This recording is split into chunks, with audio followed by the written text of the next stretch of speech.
this episode of Circle of Fists, we are doing the G&L Comanche. The G&L Comanche is Leo's final word on the traditional double-cutaway bolt-on axe. The first thing that you'll notice about the Comanche is the distinctive shape of the Magnetic Field Design Z-Coil pickups designed by Leo Fender himself.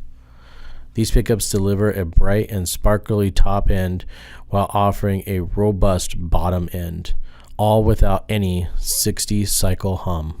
The Comanche was the very last double cutaway bolt-on guitar designed by Leo Fender, the culmination of everything he had learned during his amazing lifetime.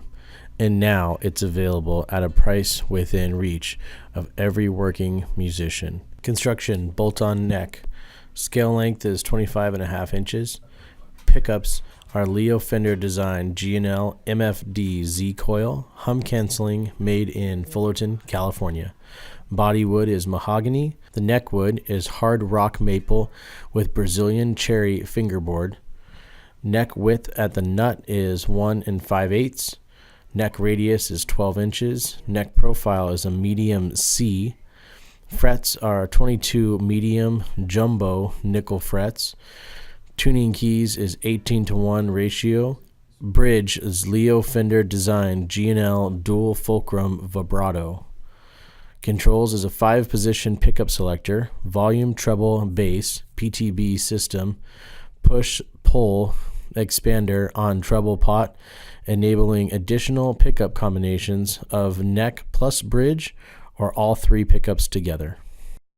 The G&L Comanche retails for $1,200. Hi, my name's Chris Welton. I play with the Barstow Prophets. I've been playing, I think I started playing guitar back in college, so that was about almost 30 years ago, but I've been playing professionally for about the past 10 or 12 years. My favorite style of music, I guess it would be best described as probably a blues rock, and that's mostly what I play. As far as my gear goes, my number one is always this beautiful 1979 Gibson Les Paul Custom. It's the 2550 edition. 3 pickup. These are Series 7 pickups, factory pickups. This is an 81 Tim Shaw, also a Gibson pickup. It brightens it up a little. Otherwise, guitar is pretty much stock. That is a shallow roller bridge. I like it a lot. My amp over here on the corner, 1969 Fender Super Reverb, completely stock, and then super simple pedal board.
Garcia.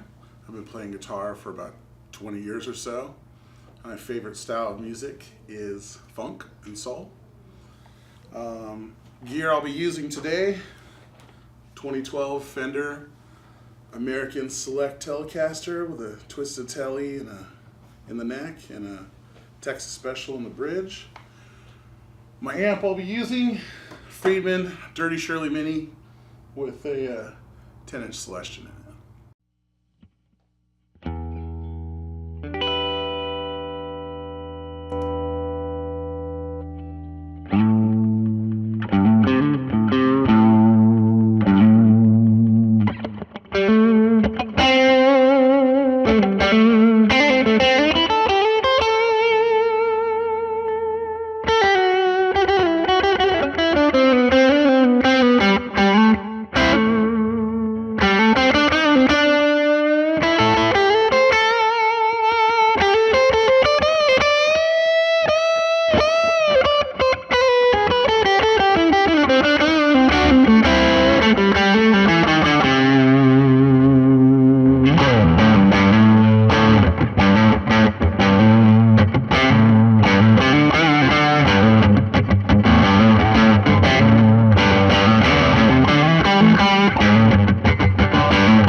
Hey, I'm Billy Stevens, and I'm happy to be here with the Tsunami Cable family. I've been playing guitar for, 30 some years, and my favorite style of music is rock. Everything from classic to indie to emo. When you play a long time, you kind of get exposed to a lot of music. So I just like good upbeat pop, rock, punk influenced music. Thanks. Okay, a little bit about my gear. This is just a standard Les Paul. I have a few of them. As long as I'm a standard guitar player, I play the standard model. And this is a 96 Seymour Duncan Custom coil tapped in the back. Tone knobs are both cut. Too much stuff confuses me. And for an amp, I have an old Bassman box that was gutted by my custom amp builder Doug Rocaforte.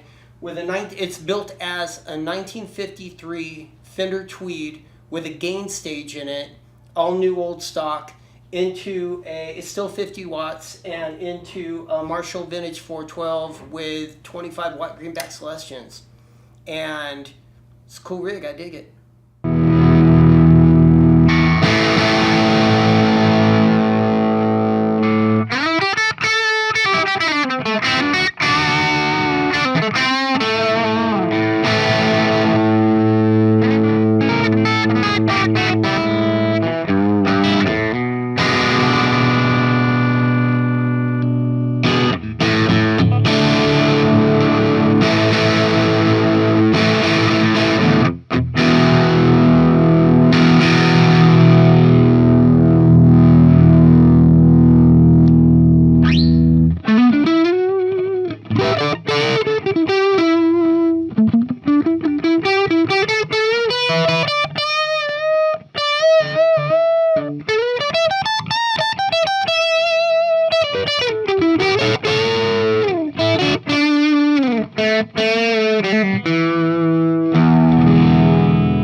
I've been playing for roughly 15 years. I mostly play a lot of hard metal, like thrash metal, and psychedelic blues rock stuff. Today I'm going to be playing this amazing USA Strat that I have. It's basically my favorite, all rosewood neck. It's a USA. And then I'm going into a Kemper that's going to be going into a 212 Legacy cabinet.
Hi, my name is David Walston. I've been playing for about 13 years. My favorite style of music would have to range between like jazz and that brutal death metal, but I mainly play thrash metal, I guess. Due to a lovely work injury, I will not be playing, but I will give my 2 cents.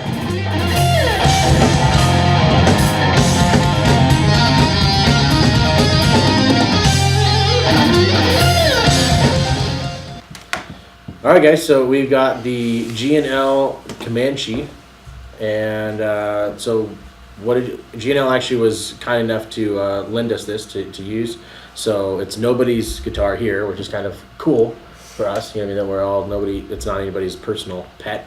So what do you guys think? Who wants to go first? I can go first. Okay. What'd you think? I'm a big telly guy, so the first thing that kind of stuck out for me was that little toggle switch for the pickups. Typically on a like Strat style, you know, with 3 single coils, you don't have the option for having the neck and the bridge on simultaneously. Mm-hmm. You usually need a toggle or something, some sort. So I dug that because I like that. I like that tone. Gotcha. Like that's whenever I'm playing like funk or like something like a little poppy or dancey or something. Gotcha. I like that sound of both. It's real bright and thin, but like sharp and just real squawky, I guess. Okay. So I dug that. Yeah, I mean, it sounded great. My only gripe was I think that we needed a good setup on it. Right. Yeah. You know, Right. so you could tell it just needs a little love. Right. But in terms of like, you know, as far as like how it's built and stuff, I mean, it's Right. yeah, it felt good. Right. You know, it sounded good. And I'll take the hit on the setup because I've had it for a couple of weeks and it's been sitting in the with the the office. weather changes, Yeah, exactly. California, it's Right, impossible exactly. to keep guitars feeling Right. the same all the time. Yeah. You've got to maintain that. Right, absolutely. You just have So to. I'll take the hit on that one. But yeah. Yeah, I dug it. Like it stayed in tune for me when I was using the whammy and stuff. It like decided to get a little weird and make some noise, and I was digging that. Like the play on the tremolo felt really good, felt smooth. Yeah. Sometimes, you know, it just doesn't feel right, you know, or it just feels like kind of stiff or whatever. Like it felt really fluid. I actually like messed with the electronics on this one during the demo more than I have with other ones we've done. Right. So it was cool to hear all the different tonal possibilities. Yeah. So I'm no stranger to a Strat. So Right. it's like it's got all those tones, all those classic tones. Cool. So Okay. Billy, what do you think? Yeah, well, I'll be the first guy since I was the second guy to say I'm not a huge Strat guy. You know, I do have a vintage Mustang, and it's good guitar. It's old Fenders. I like them, but the problem that I have with a Strat is it always felt to me to be like pieces that were just kind of stuck together with some strings on it. And now some of the older ones, and I don't know if it's just my mind thinking that time made them glue together a little bit, but some of the older ones seem like they had more of a fluidity to them, and that's what I really don't like about a lot of Strat knockoffs. Is it's like, oh, I got this Strat neck and this, you know, Kramer body, whatever, and I made this guitar, and you play it, and you're like, this doesn't even feel like part of me. This feels like something I have to drive or operate or work to make happen. That being said, the fact that it could have used a setup leaned a little bit also to that area. Once I took a deep breath and got past that, you know, I really do like what they did with it as far as the electronics. I could get a good Strat tone. Personally, because the rig that I play is not really gaining, it's one of those things that I'm used to. I'm very familiar with having more of a heavier tone coming out of my instrument. But that being said, this had a very good tonal quality to it, and I did like when the range of the pots, the dynamics, the sonic dynamics of the pickups when you rolled off, and I was messing with it, all the knobs and the switches, and there was a lot of options there. And I really liked that, and I felt like as a player and a songwriter, that is inspiring to me. I mean, you know, as a player, you hear other songs, you hear things, and you go, ooh, that's a cool tone, wonder how he did that, or you read it, or you can try playing with what you got. But in another aspect for me, as a writer, when you're doing something, you hear something, and Chris and I were talking about a lick earlier, and you're like, you stop and you go, ooh, what was that, and what can I do with it? Right. And that's one thing I liked about this guitar, especially with that little expander switch, was like, oh, that's different. This is taking it somewhere new, and then all of a sudden you start getting ideas of, oh, I know what I could do, switching from this tone to that tone. I know what I could use this for, and that I really liked about this guitar. Cool. And so playability wasn't my favorite. Like I said, the setup probably lends to that a little bit. The bar did feel good. I have a couple guitars with floating bridges, and it felt good. It wasn't too tight, but it also wasn't super just sloppy and floppy.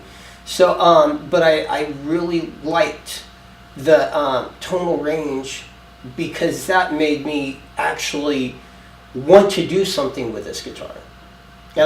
That's important. Yeah, that's cool. Awesome. Chris?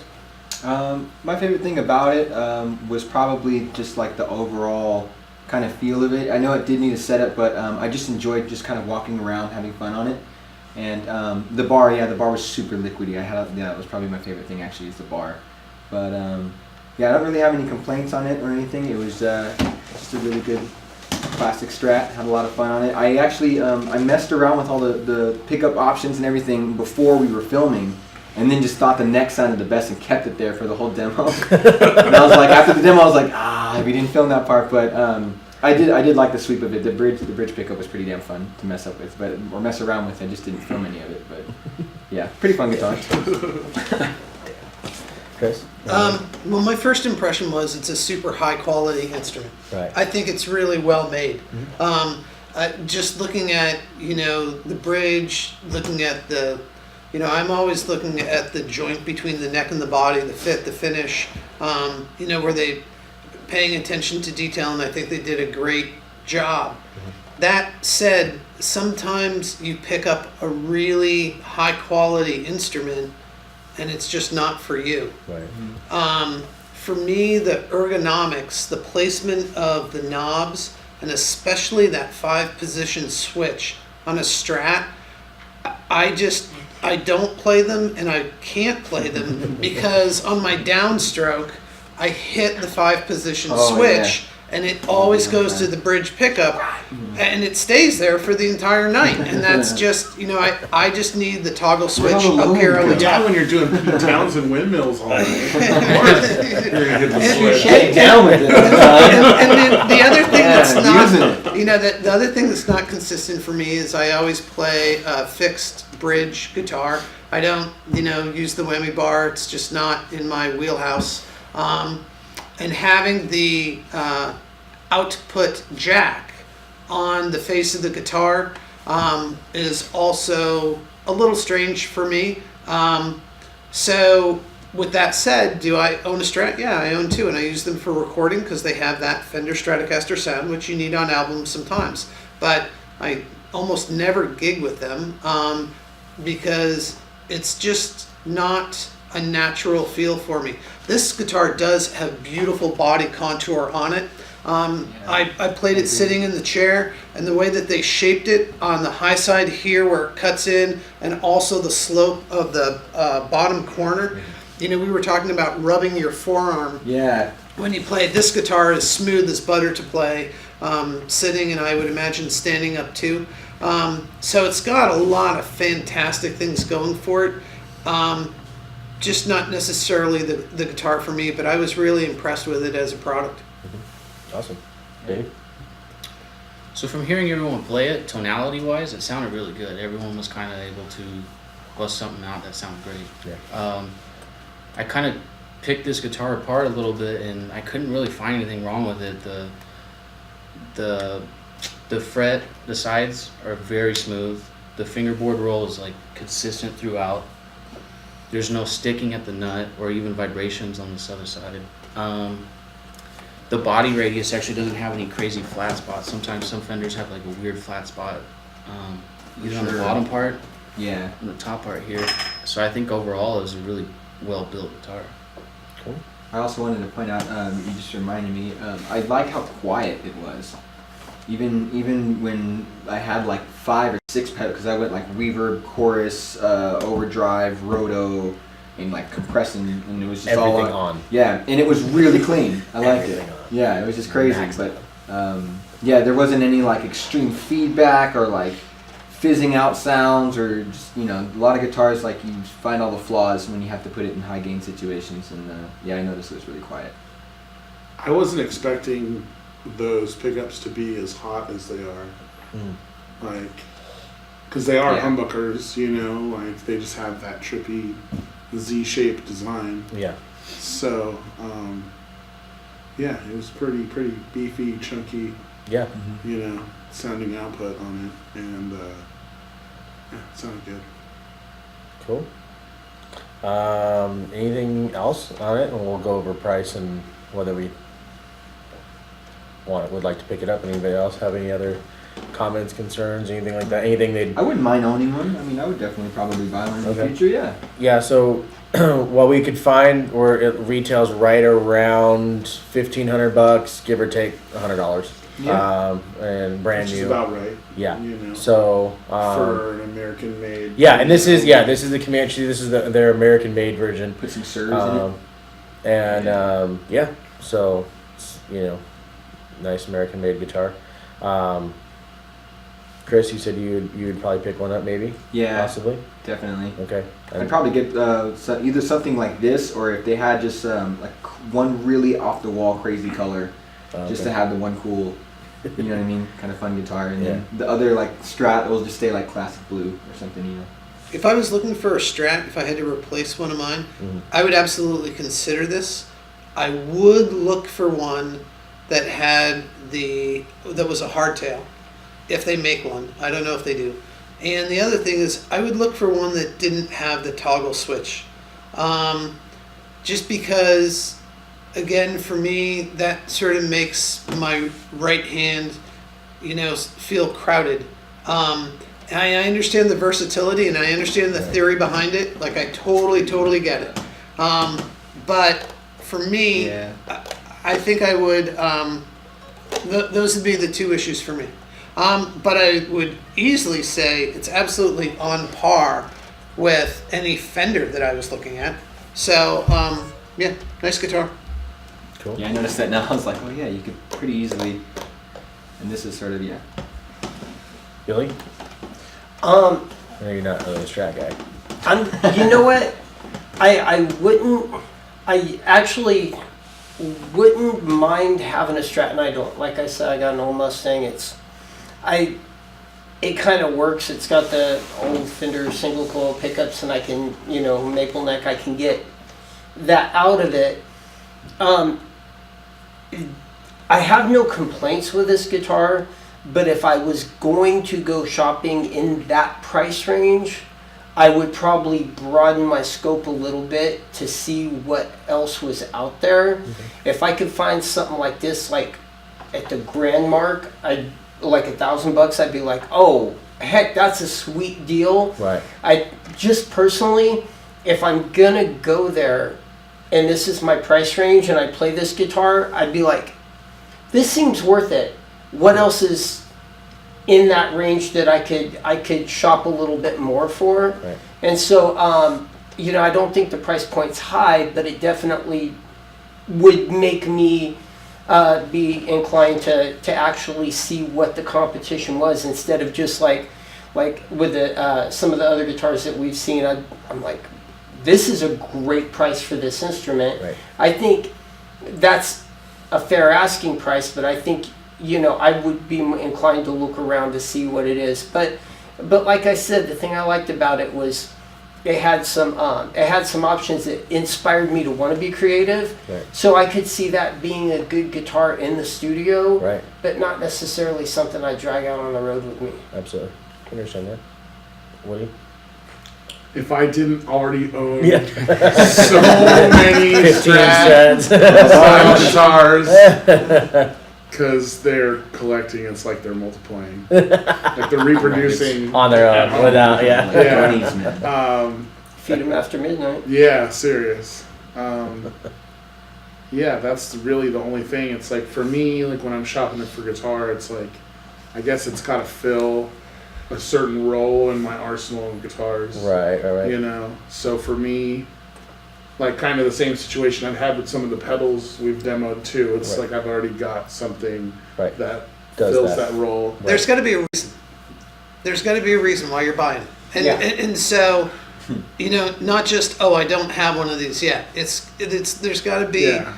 there's got to be a reason why you're thinking like, okay, either I'm going to have the connection with this instrument, or if I'm not. And if I'm not, I don't need it and I don't want it. I hate to say it too, but sometimes that need for me is aesthetic. You know, like I just, like, now that I'm older and I can be choosier about what instruments I buy, it's like I'm not like that broke 15-year-old kid that's just like, parents buy me that one because it's only $200 square, you know? Like, Right. Yeah. it's different now. It's like you can be, it's like your first car and your fifth car. Right. They're very different purchases or whatever, Absolutely. you know? And it's, so I'm kind of in the same boat. And Okay. I'm just like, Nothing wrong with that. I like stupid fancy woods, flamed and bird's eye and quilt and All the pretty all stuff. the pretty stuff, you know? Just so I can Yeah. drop it at a show and stuff it, destroy it. Amen. You know, I give like- much props though, because when you're going out to perform with an instrument, you know, that says as much about you as your hairspray or as your jeans or as what songs you choose to play. You know, so dude, knuckles there. Oh yeah. Load up. From the guy who wears nothing but black clothes, and I'm talking about a Stylist. You're talking about You know, This is like, Style. But it's a I'm good like- canvas. I'm like the It's a good least- canvas. I'm for- like the least fashionable person on earth. It's a- But you it's know. like, but my guitar's gotta be pretty. Exactly. Well, it's the jewel inside the box, I right? guess. The box has got to be. The diamond in the rough. Yeah, there you go. Dave, what do you So- think? I'd kind of say the same thing with Billy. Yeah. For that same price point, I'd probably go with a different company. Gotcha. Maybe a Sir or something. But Okay. it's a great guitar. I'm not taking anything away from it. Right. Just personally, Absolutely. that's what I do. Awesome. Well, that's the G&L Comanche. Boom.